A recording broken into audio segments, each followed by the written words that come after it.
Good afternoon, everybody. Good afternoon. Welcome.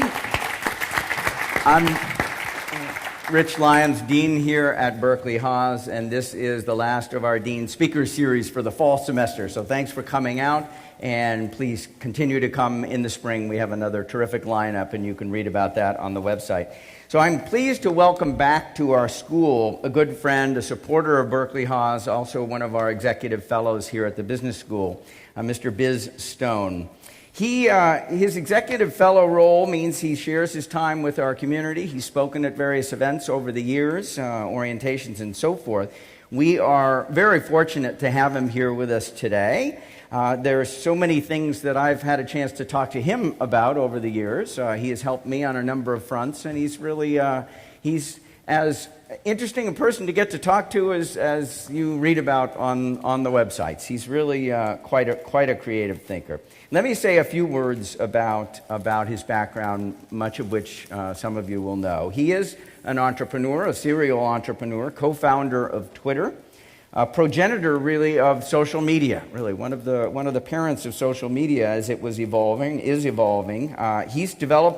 Has been developing large-scale systems that facilitate the open exchange of information, and he's been doing that for more than 15 years.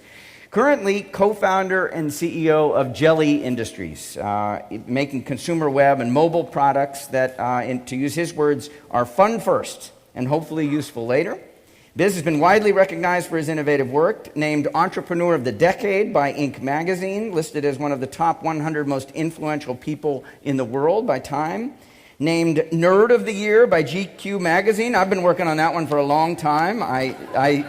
Earlier this year, The Economist recognized him with their annual Innovation Award. I would just connect that to something we hold dear around here. We have a defining principle called question the status quo, and you are a wonderful exemplar of that. He's a filmmaker, he's a painter, he's an author. His most recent book, released at the end of last year, is entitled Things a Little Bird Told Me. We can touch a bit on that book today. He's an adamant believer that when we help others, we also help ourselves. And that, another of our defining principles, beyond yourself, is a great connection to a principle he's lived by his whole life. Along with his wife, Livia, they founded the Livia and Bizz Stone Foundation, dedicated to supporting a variety of causes, including education, public health, the environment, animal welfare, and others. I look forward to hearing more. Without further ado, Bizz Stone, welcome. Thank you for being here. That makes me sound really fancy. Well, you are fancy. You know what people leave out? Time 100 most influential people in the world. Also on that list was Osama bin Laden. Is that right? So it's not the nicest people, it's just the most influential. And then Nerd of the Year is kind of like a backhanded thing. So like most of those things are really not even... Well, if any of them are transferable, I'll take them. Really, it's non-transferable. These are wonderful accolades. Look, so many things that you've been connected with have been remarkable. Let me ask one that's a little bit off topic, I think. But you're a new dad. Tell us what being a dad has taught you. 3-year-old dad. Yeah. Well, a dad with a 3-year-old mentality. What? No.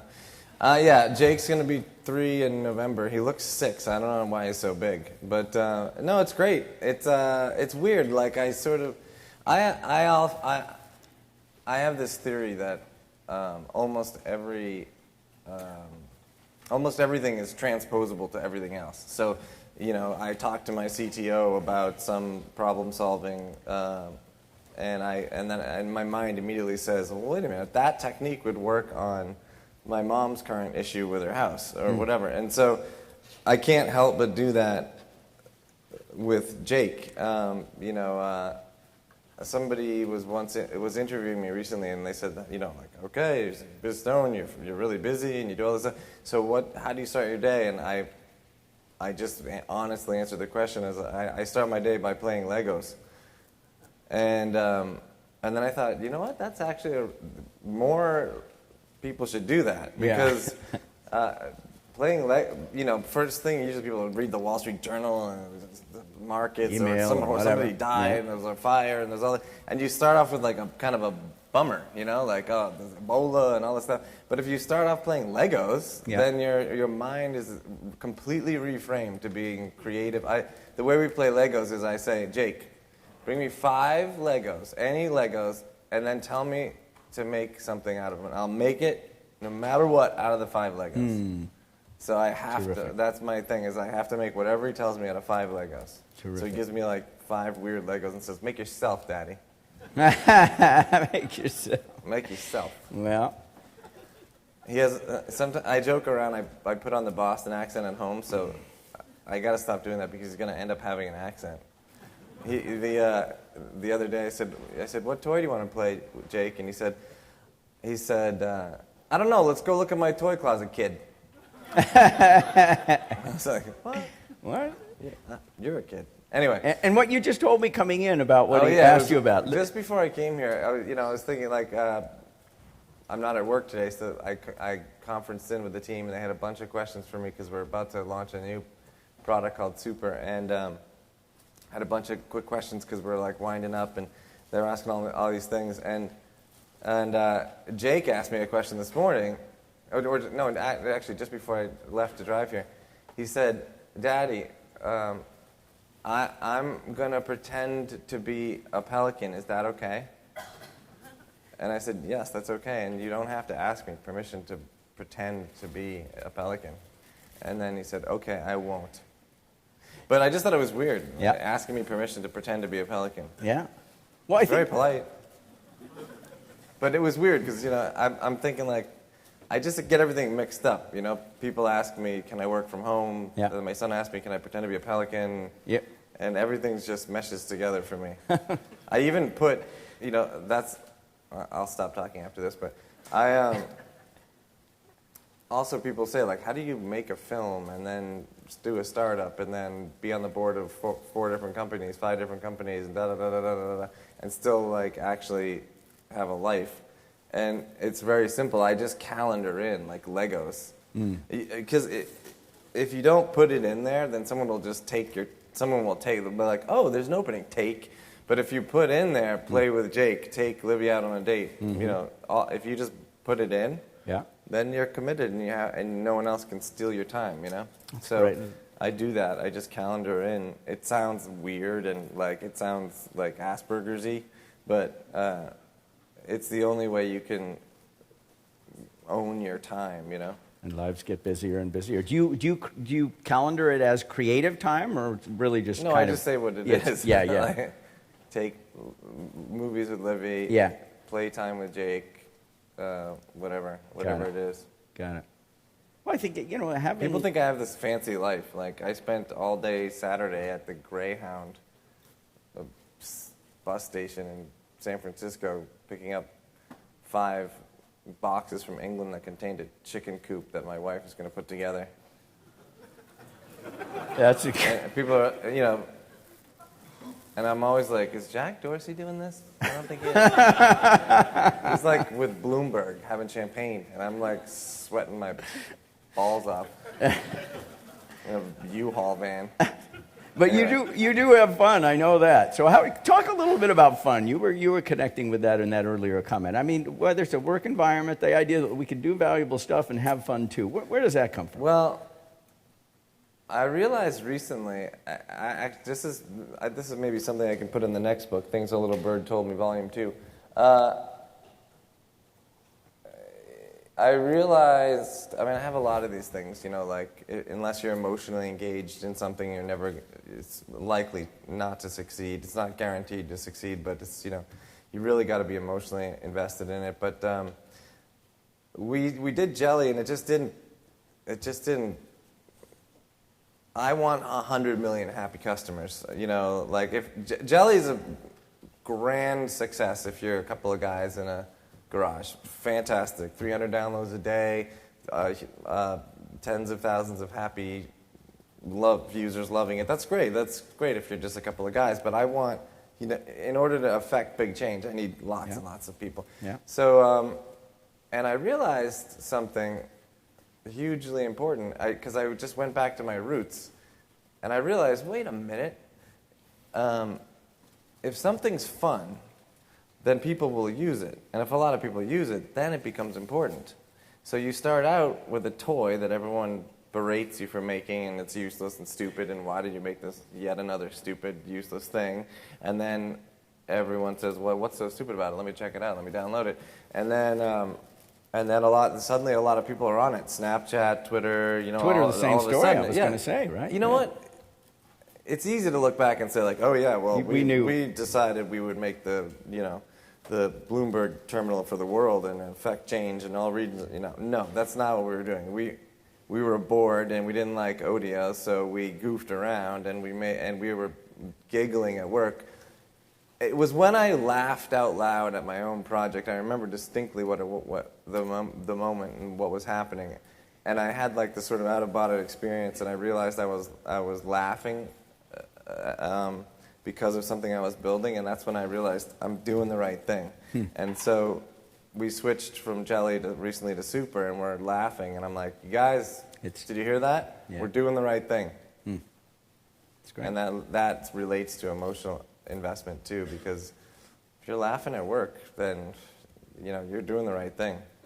And that transition from making people happy to being important, is that something that one needs to be intentional about, or is that something that takes on its own momentum? Well, yes, but only it's once you cross a threshold. You have to be fun enough so that people develop the muscle memory to use whatever you're building on a regular basis, and then you have to get a lot of people and you have to get a critical mass. Yeah. And then once you get to that point, that's when you start thinking revenue model.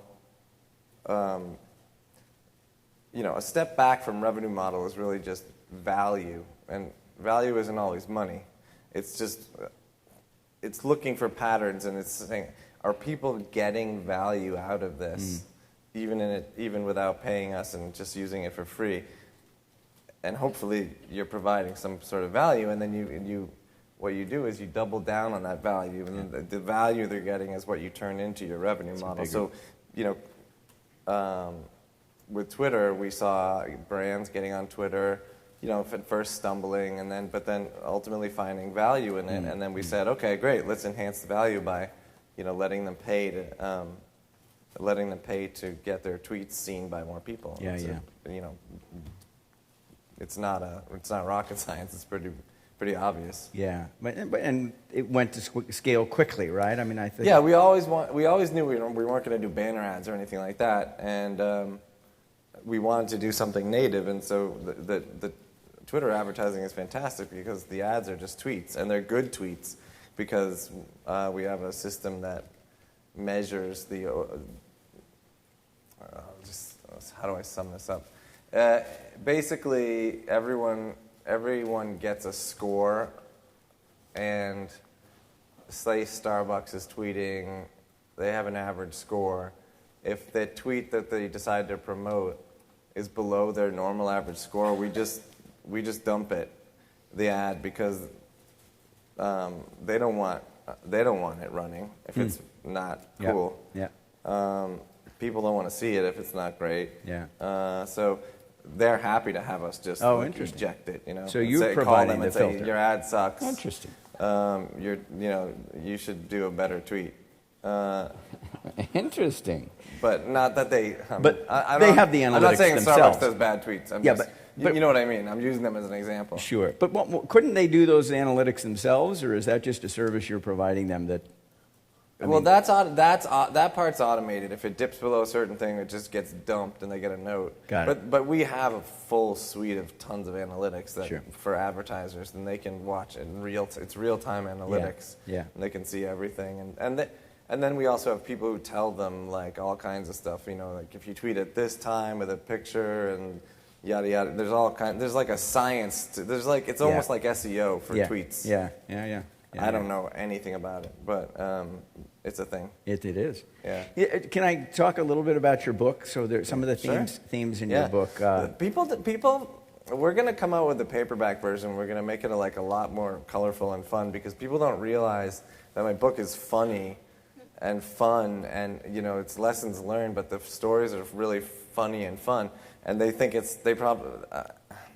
everyone probably just thinks it's like some kind of jerk guy, self-aggrandizing, you know?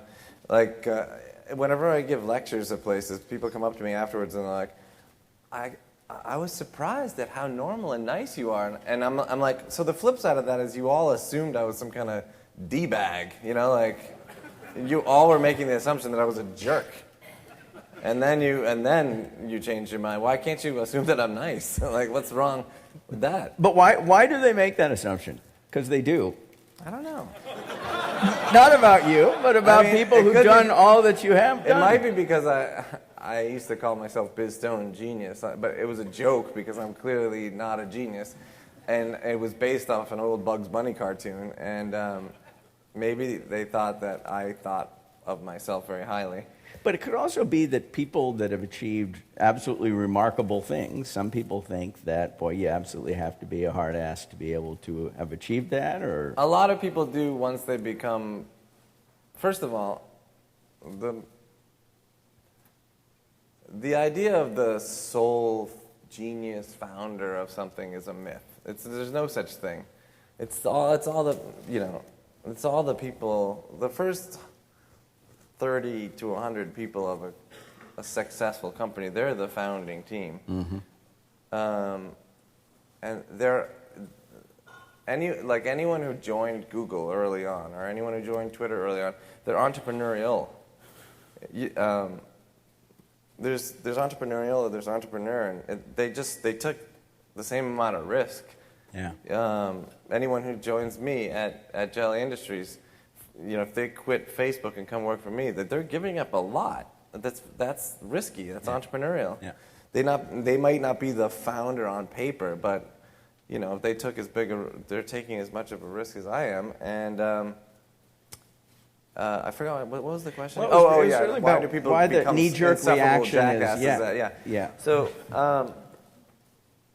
So I think people buy into this myth, like, okay, they kind of revise their own history, and, you know, 8 years later, you're like, I must be awesome because my company is awesome.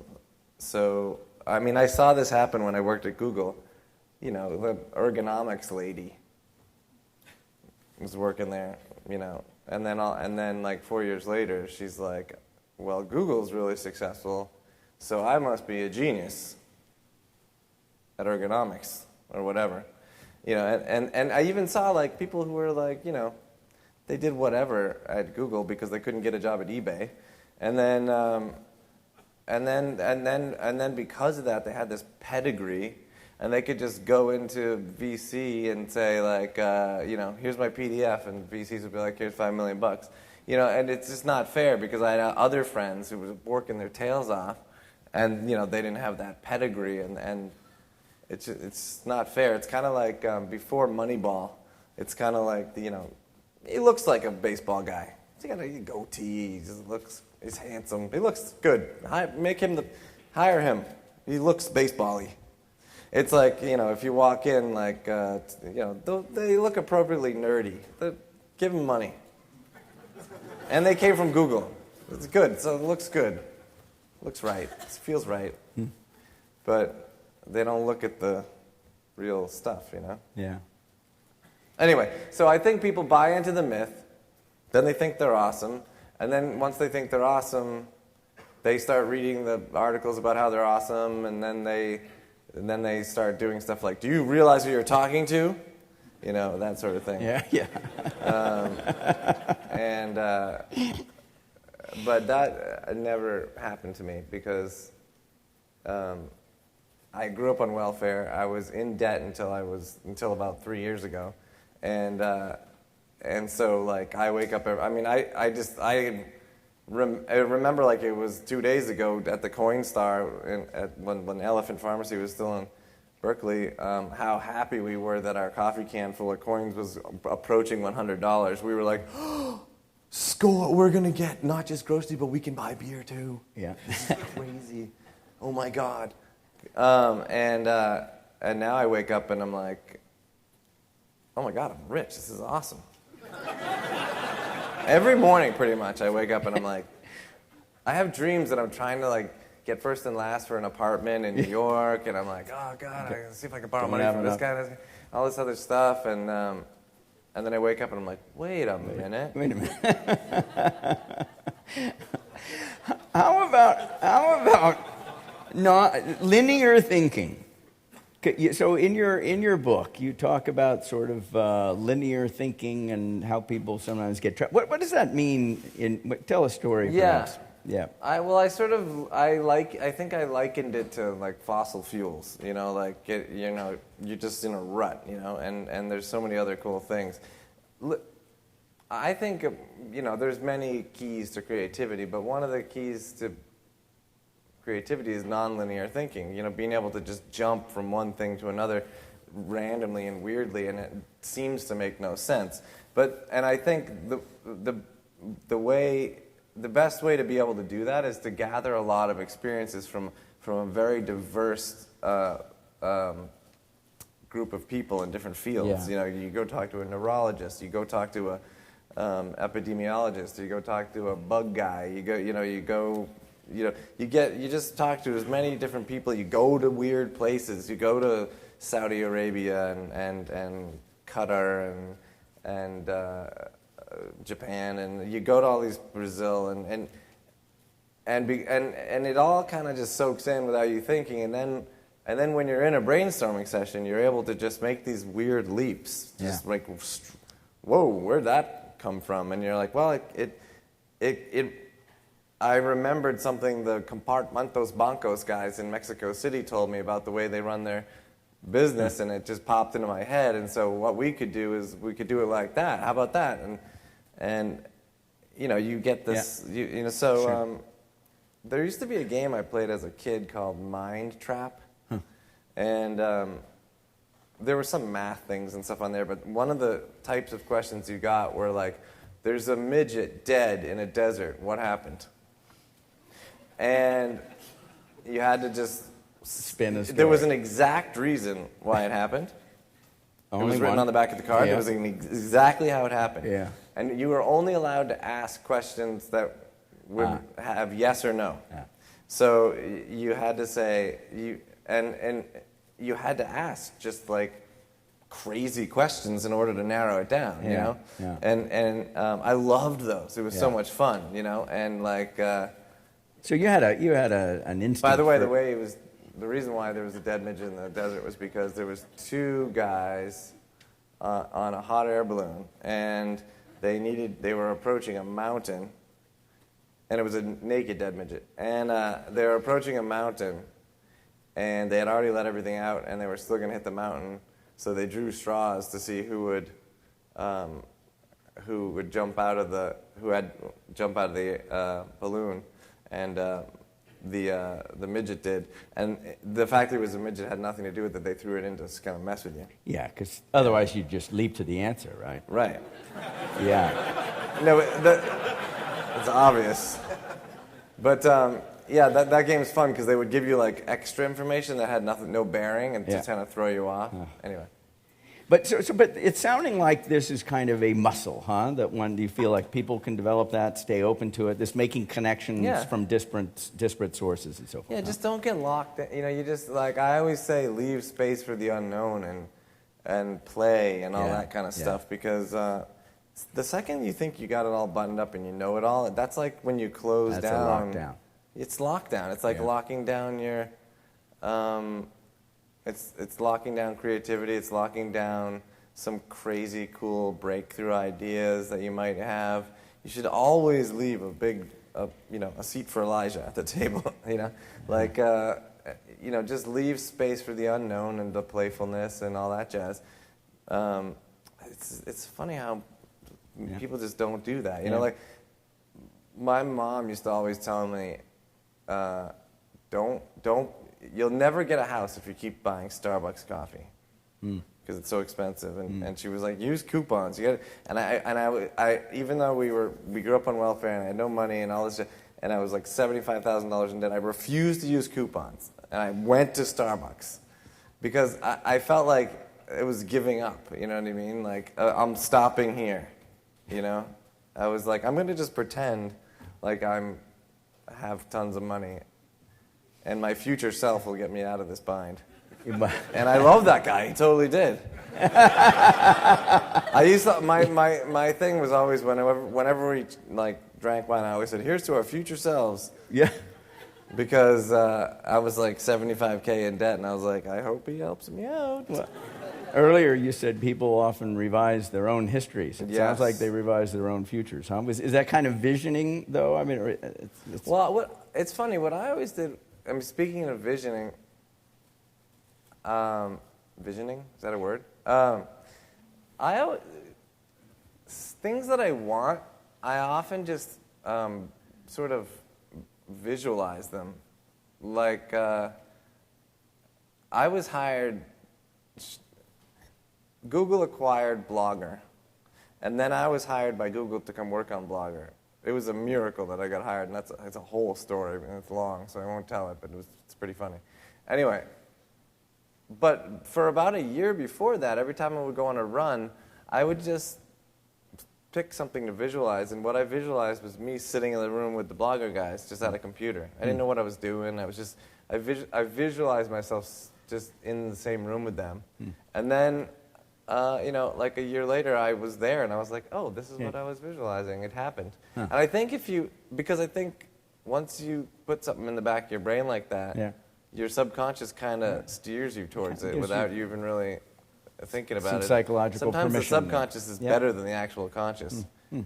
Like my mentor, Steve Snyder, was just visiting me for 2 days, and he's the guy who taught me design and really put me on the whole course that led to my ultimate success. But there was this trick with a pencil where you had to draw a little, like an icon of a house with an X in it without ever lifting your pencil. And when I tried, like, cognitively to do it, I was like, I can't do this. And so I said, I'm going to try to do it without thinking. And then I did it. And I was like, I have no idea how I did it, but I did it because I didn't think. Wow. Yeah. You know, like, and when I tried to do it, I was like, I can't think. And I was like, you know what, I'm just going to do this. Oh, shit, I did it. But the fact that you could explore those different modes, obviously, is. I mean, for a lot of us, I think we tend to think in a particular mode, right? We're analytical, we're convergent thinkers, and. Well, I'm lucky because I always try to do a couple things. I try to surround myself with people that are smarter than me, so I'm always reaching up, and then I also tend to pair up with people that are more grounded than me. I'm very hermetic, like Hermes, the Greek god. I'm in the clouds, you know. So I'm always, you know, I mean, I'll say 100 things, and maybe one of them is rational, you know, or has some possibly rational. But I'll team up with somebody like Evan Williams or somebody like Jack Dorsey or my current partner, Ben Finkel, and I'll just say all these crazy things. Yeah. And they'll say, wait a minute. Wait, that one. But the beauty of those guys is they'll let me. So, for example, if I were to be in a meeting with Evan, I could say, like, okay, Evan, let's pretend there's no gravity. And he'll say, okay, no gravity. What then? And as opposed to, you know, let's pretend there's no gravity. There is gravity. And then it's like, well, now I can't say my idea, though. so you have to, like, when you're trying to get something off the ground and you have these little flames that you're trying to do like this, you need people to be yesy and positive. Yeah, you do. And like, okay, fine, no gravity. What now? Well, then if there was no gravity, then we could do this, and then and then it's like, wait a minute, you just said something that actually might make sense if I turn it upside down or whatever, you know. So it's great to pair yourself with smarter people, and then if you're in the clouds, somebody who's grounded, or if you're grounded, somebody who's in the clouds, and, you know, people who kind of complete your incompleteness. Well, I think as individuals, we often seek that sort of thing out when we can find it. I think there's also, just to bring it back to the management education context, it's, you know, as we think about how to construct groups and teams of people, right, so that you actually have people coming at problems from different angles, right? That's something we can be intentional about as we're trying to get groups of people to produce more and better and different. Yeah, building the team is the most important part of any startup. It's the team that you build. So what were the principles in team building that, I mean, were there a few things that stand out? I mean, for me, I only want to work with nice people. You know, there's been times when, like this is the guy, the only guy in the world who's professional at this particular thing that we need, but he's a real jerk. So if we hire him, we might make him work from home because everybody hates him. And I was like, forget it then. Forget it. Hire the second best guy at that thing. Don't hire that guy. And I want to hire people that I would love to grab a beer with. Yeah. You know, the whole, it's cliche, but the whole trapped in an elevator thing, would you mind being trapped in an elevator with this person, or not? You know. Yeah. And so I like to have nice people. A sense of humor I think is really important because I see humor as a kind of a secret delivery mechanism for truth. We joke, but there's always a kernel of something, and they're like, "Hey, yeah, that's funny, you know." Yeah, Josh is actually kind of a dick, but right? Am I right? I'm just kidding, right?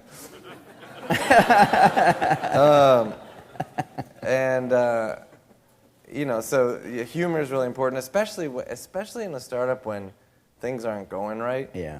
You have to have a kind of a funeral home macabre, sense of humor, and be able to laugh at it looks like we're losing money fast and we suck. We are baked. That's the good part. We are baked. Hey, questions from the audience. We have some microphones, I believe. There's one here and there's one to the side there. I'd like to get a few questions from the audience. And we'll probably, have to break right around 1:25 today because people have to get back to classes. But back to school. How about back to school? Ronnie We're going back in. Who's got a question for Bizz? Anyone? Bueller? Please. Bueller. How's it going? Oh, I'm sorry. I saw him first. You're next. First here, second. Thanks. Well, you're supposed to do ladies first, but okay. Chivalry. Whoops. Right, go ahead. How's it going? Thanks for coming, Bizz. Thanks for having me. You touched on it a little bit with the humor as an aspect of it, but you read a book like Hashing Twitter in the Plex, and you look at a Twitter now, and you assume they had this path from here to there, and everything went perfectly. But then you read a book like that, and you see that nothing ever goes perfectly. Exactly. And the beginning was, a mess to say anything. I'm sure they hyperbolize it a little bit, but can you talk a little about a lot of us, want to start our own company or we'll be in that situation? Yeah. What it was like to go through that, and maybe advice to get through those periods. Yeah, it's tough. Startups are really hard. It's all glamorized, you start a company and then you sell it for $1 billion 45 days later, and it's awesome, and it's not. It's like everyone uses that cliche, having a startup is like a roller coaster ride, and the only reason it's like a roller coaster ride is because sometimes it's fun and sometimes you want to throw up. That's how it's like a roller coaster ride.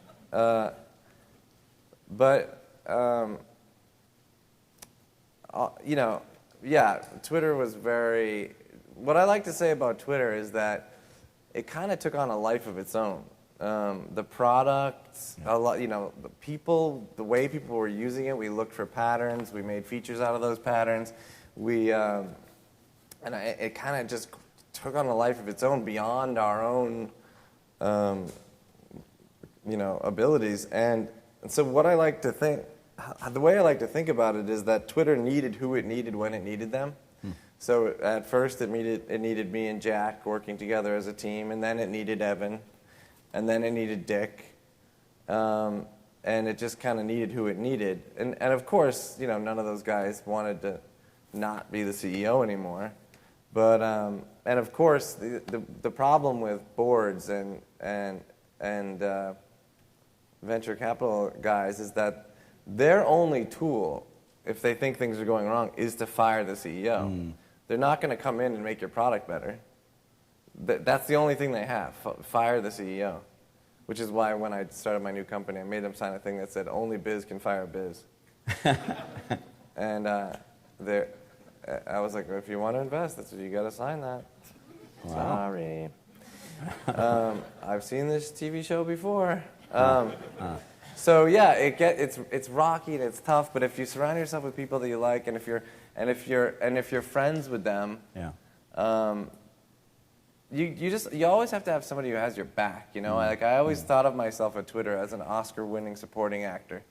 You know, like, to try to help Jack as much as I could, to try to help Ev as much as I could. And, you know, that came through in that book, Hatching Twitter, which I will say, you know, there's a lot of accurate stuff in there, but Jack Dorsey is the sweetest, kindest, you know, one of my best friends, really, really smart, and a great advisor to me. He's not an evil Machiavellian, you know. First of all, he was starting Square, which is this incredibly difficult company to start. When did he have time to, like, run around trying to ruin Evan Williams' life? You know, he just didn't. It's not. You can't do that. So it's too much work. Yeah. But the thing is, Nick needed to make somebody the bad guy. Someone had to be the guy that got screwed. Someone had to be the bad guy. Someone had to be the good guy. Thankfully, it was me.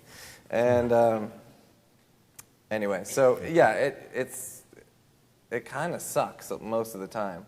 But again, if you have a sense of humor and you're paired right and all that stuff, then even though it sucks, you can laugh about it and have fun. Get you through a lot. Please, thank you. I should do shorter answers. Hi. Earlier in the talk, you were talking about emotional investments in a company. Could you talk a little bit about when you're really emotionally invested in a product and it's maybe just not going right, or a feature, and how you sort of reconcile emotional investment with making the right decision? Yeah, sure. So, yeah, so if you're emotionally invested and it's still not working out, that's really tough, because, you know, you're like, I love this thing, and I really, really want to do this for my living. What I employ there is this thing I talk about in my book. I call it bright spot theory, and that's when everything sucks, there's got to be something that is not sucky, and find out what that is, and zoom in on it, and unpack it, and make your whole thing that. I'll tell a really quick story that illustrates it. There was a developing country that was hit by a tsunami or something, and so it attracted the attention of America, and some doctors from New York went in, and they looked at the hospital, and they said, oh my God, your infant mortality rate is through the roof. This is outrageous. You know, we have incubators that just cut this thing down. Will, you know, save so many babies. So we're going to donate to you 4 of our machines, and your infant mortality rate will plummet. And they said, great. And so these machines are like $50,000 a pop. So they gave them to the hospital. Fantastic. They go back a year later, and they're like, what's the deal? The infant mortality rates haven't changed. And they said, well, these fancy machines, they broke a little, and we don't know how to fix them. And so they became useless after about a month. And then another doctor from Boston, he said, you know what I'm going to do? He went to this place, and he said, okay, just total blue sky.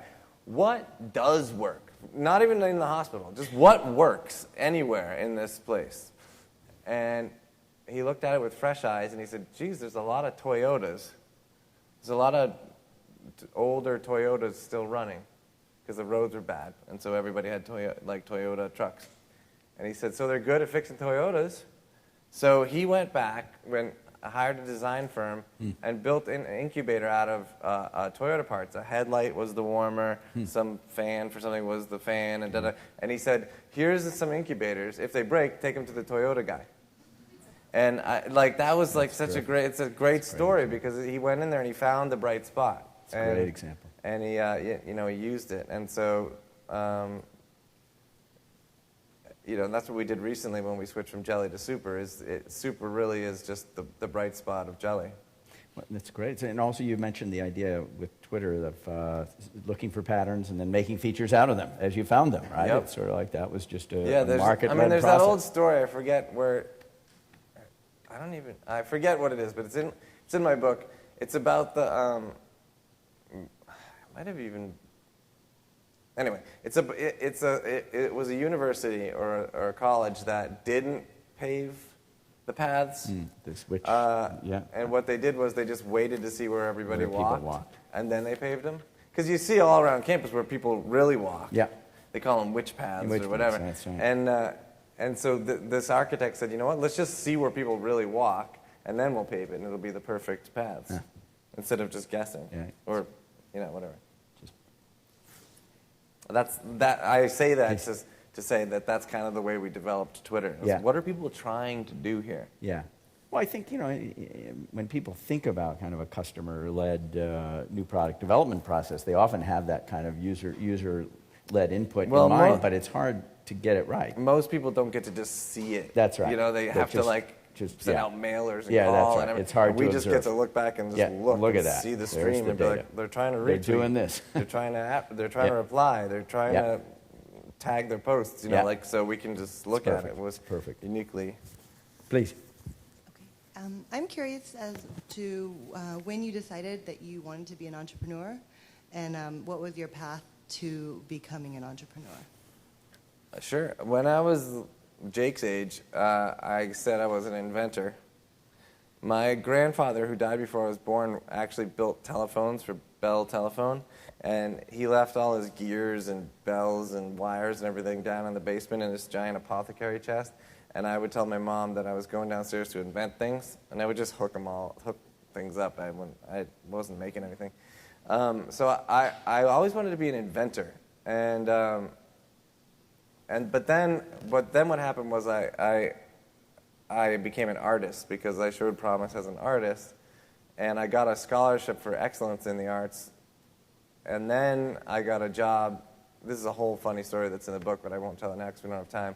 But I got a job designing book jackets, and then my mentor filled my head with all these before he's married, his golden days when he ran his own studio and he was like making all this money designing. I was like, I'm doing that. So I quit Little Brown and I started my own studio, and I quickly found out that I was getting 2 book covers a year and I wasn't going to cut it. And so what happened was, so that was kind of entrepreneurial, was starting a studio. And then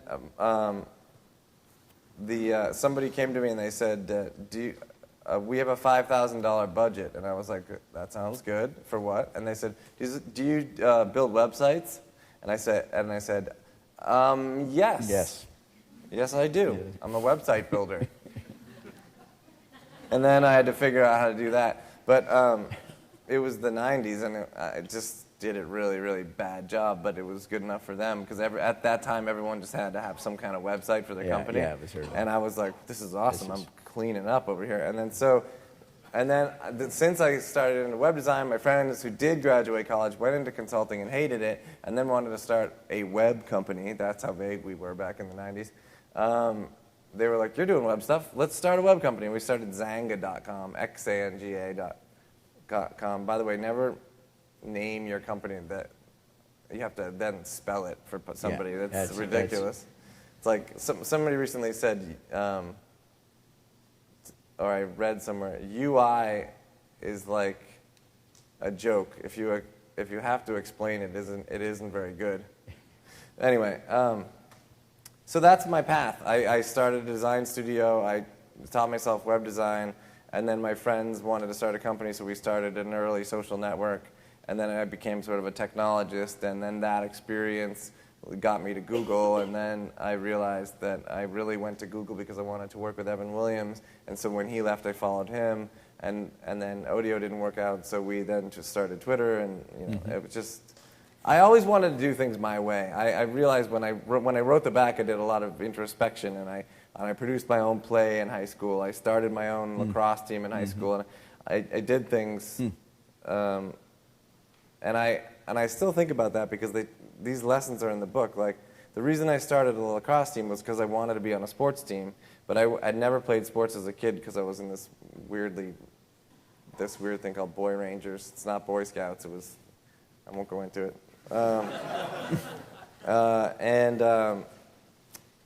So when I got to high school, I didn't know any of the rules of the sport, so I was really intimidated, and I was naturally athletic, but I sort of held back. And so then I did a little research and found out the school did not have a lacrosse team, and I thought, oh, well, if nobody knows lacrosse, then I don't have to be intimidated because we're all clueless. Yeah. So I went to the administration. I said, if I can find enough boys and a coach, can I start a lacrosse team? And they're like, yeah, I guess, if you think you can do it. So I found a coach, and I put flyers up, got a team together. And then the guys voted me captain of the lacrosse team, and I got what I wanted. And the lesson that taught me was opportunity can be manufactured. That's a great message. You see, because what happens is you think of opportunity as the way it's defined in the dictionary, which is a set of circumstances that allow you to do something, which is fine. That's what it is. And people always think, keep your eyes out for opportunity and pounce on it. But if you could take a step back, the set of circumstances, you can actually just make the circumstances, and then you're the only one who can take the opportunity. So it's like cheating, almost. Yeah. If you were the architect of the circumstances, then you're like, opportunity, thank you. Yeah. So that's what I did, and then I always think about that. Like if you can just take a step back and create the circumstances, then you're uniquely in position to take that opportunity. I love that. And that again, like I said before, it transposes to pretty much everything and anything. Well, it does. We have classes that talk about, as do other business schools, opportunity recognition, right? But that's kind of like, it's out there and you got to know how to find it, as opposed to... You should also, Yeah, it's not, you need both. It's not either or. Of course it is. But, there's that notion that that we... You can create it. You can be the architect of your own opportunities. We can affect that environment, the opportunity environment. Is there a last question that we have here? Okay, great. This will be the last one. Thank you. Hi. Hello. You talked a little bit about being paired, right? Could you expand on that? Being a parent? Paired, right, with your Oh, partner. paired. Paired, Right. At first I thought yeah. you said paranoid, but paired, right? Okay, yeah. Yeah. Do you mean like complementary skills, technical skills, or is it more about, like you mentioned, humor, like personality-wise matching? I think it's both. I mean, like ideally, your partner is good where you're bad, and you're good where they're bad. But you're also philosophically aligned. Like you both want to achieve the same lofty goals, and you have similar ambitions. Well, they don't have to be lofty, but you're philosophically aligned, and ideally you're also friends. You're friendly, It's dangerous because if things go horribly wrong, like you might wreck your friendship, but it's one of the many risks you take. So, yeah, ideally complementary skills, and then some layer of shared something or other. Well, which I broadly describe as philosophical alignment. And then, hopefully a friendly rapport. Like you laugh at each other's jokes, and you like spending a lot of time with that other person. So. The jargon word in business as we think about shared culture and norms, shared values and norms is culture, but I like the philosophical alignment. Yeah, it's just a catch-all for we're in sync. We know what we know. There's a bunch of people.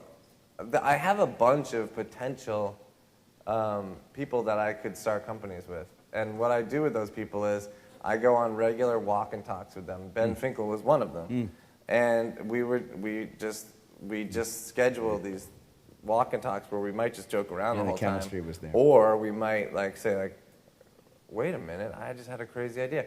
And so that's how Jelly ended up starting, was just we were just goofing around, and then I just said, hey, what would be funny? What if I had to build a search engine? I don't know anything about that.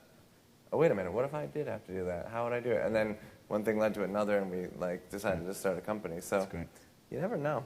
But it's just good to have those kind of friends. It absolutely is. Thank you, Biz. There are a few things I just want to touch on. There's so many ideas and so many things that really you've achieved, and you've inspired in a lot of people. Bright spot theory was something I hadn't heard you talk about before. You should I read think my that book, was- Things the Little Bird Told Me. that It's in was- there. that's It's all in there. It's a lovely idea. The sole founder myth, the idea of which is also in the book. there's The no opportunity heroes.